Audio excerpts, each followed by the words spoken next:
je vais commencer par Blandine Humbert. Et Blandine, j'ai deux questions à vous poser.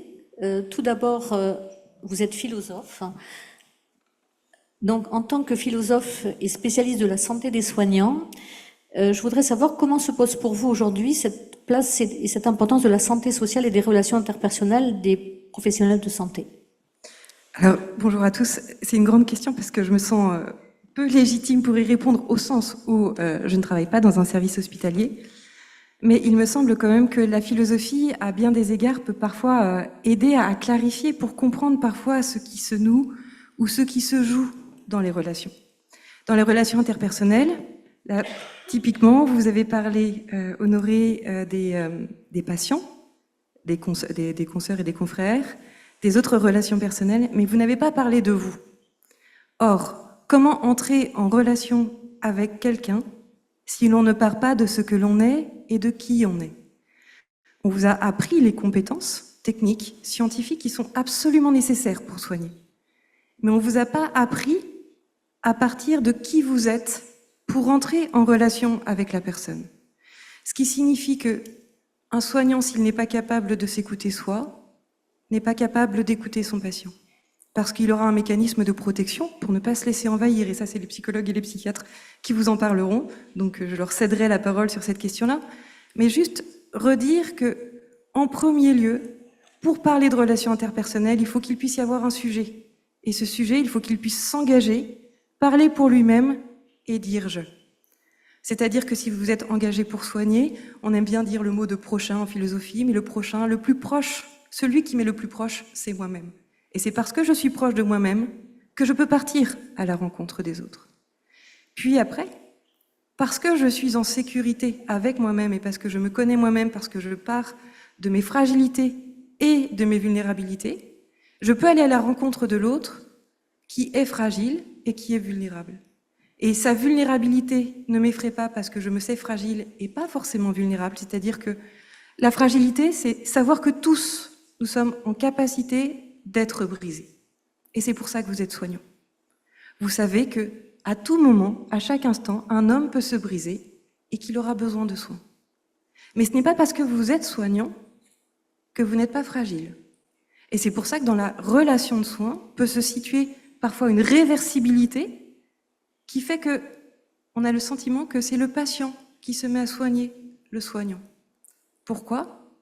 Parce que nos vulnérabilités ne sont pas identiques. Et donc nous avons besoin des autres pour pouvoir, en partant de notre fragilité, être attentifs à la vulnérabilité de l'autre. Et c'est ce que le soin nous apprend et nous donne. Et donc il faut réussir à partir de cette compétence affective qui nous amène à être attentifs à soi et à l'autre pour pouvoir rencontrer l'autre. Ce que je fais pour les patients, eh bien je le fais aussi pour mon équipe et pour ceux qui sont à mes côtés. C'est-à-dire, moi j'ai plutôt une culture soins palliatifs, donc j'ai le sentiment que c'est acquis, cette question interdisciplinaire d'écouter l'aide-soignante, d'écouter l'infirmière, d'écouter le médecin, d'écouter la socio-esthéticienne, d'écouter la psychologue, et de prendre en compte ce qui lui est dit. Pourquoi ? Parce que ce que livre un patient à une personne, il le dira autrement à une autre, ou il lui dira ce qu'il ira chercher dans ses compétences.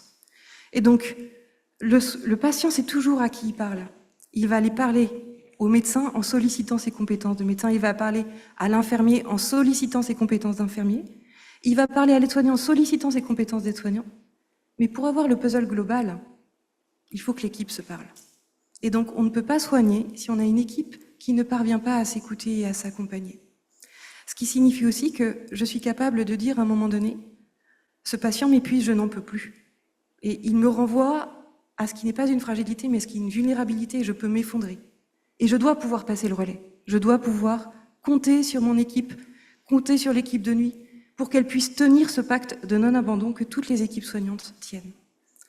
Et donc, c'est ça peut-être qui est le moins dit, et qui est pourtant le plus important, qui fait le sel du soin, et qui appelle du coup à repenser non pas ce qu'on appelle la juste distance, mais au contraire une juste proximité.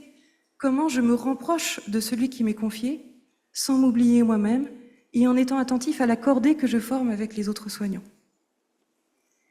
Merci beaucoup, Blandine. Alors, pour rebondir sur cette première question et définition que vous nous donnez, comment vous êtes depuis donc peu directrice de l'école de santé de l'Institut catholique de Paris, et à partir de la rentrée 2024, vous serez également responsable du DU Résilience et situations de soins complexes.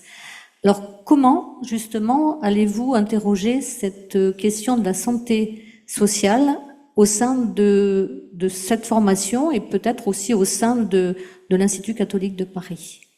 Alors d'abord, je tiens à dire que l'association SPS est désormais partenaire de cette belle formation et j'en suis extrêmement reconnaissante et très fière. Donc un grand merci. Cette formation du DU Résilience et situations de soins complexes est née du fait qu'on s'est rendu compte que beaucoup de jeunes soignants étaient isolés et abandonnaient leur métier avant même d'être parvenus au bout de leurs études. Et à notre sens, c'est à la fois une casse sociale pour eux, personnellement. Comment est-ce que des jeunes qui ont la générosité d'entrer dans le monde du soin, qui n'est pas celui qui est le plus valorisé aujourd'hui, peuvent sortir dégoûtés, fatigués, blasés, en se disant en fait ce n'est plus possible et je vais m'y perdre, ou au contraire on est en train de me détruire. Ou comment est-ce qu'on peut accepter et accueillir la souffrance qu'ils peuvent porter alors que nous, société, nous avons délégué la question de la souffrance, de la douleur, en leur disant c'est votre métier. Et nous n'en avons plus part. En les laissant du coup avec une pauvreté poétique, symbolique, culturelle, psychologique, pour pouvoir tenir face aux situations complexes qu'ils rencontrent au quotidien à l'hôpital.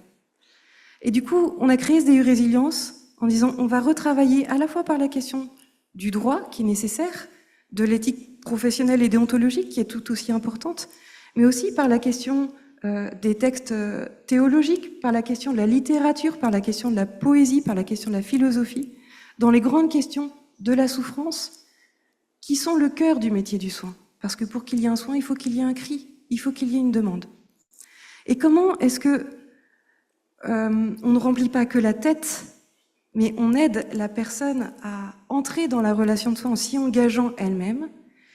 On a décidé du coup de faire 5 heures de cours, 1 heure en capsule vidéo, donc à regarder quand on veut, morceler en 4 fois, 2 heures en cours magistral pour qu'il y ait un échange avec l'enseignant, et 2 heures où c'est l'étudiant qui va parler du cas qui lui a le plus posé de conflit éthique, et qui va raconter pourquoi, et qui, dans un petit groupe de 5, va pouvoir être écouté, accueilli, et puis va pouvoir dialoguer, interdisciplinarité, avec ses pairs, pendant 2 ans, parce que s'il y a une chose sur laquelle on a besoin de cultiver des habitudes, et d'apprendre cette éthos, et non pas seulement la posture soignante, mais cette habitude d'entrer dans la relation avec l'autre sans m'y perdre, en me situant bien, en situant au bon niveau.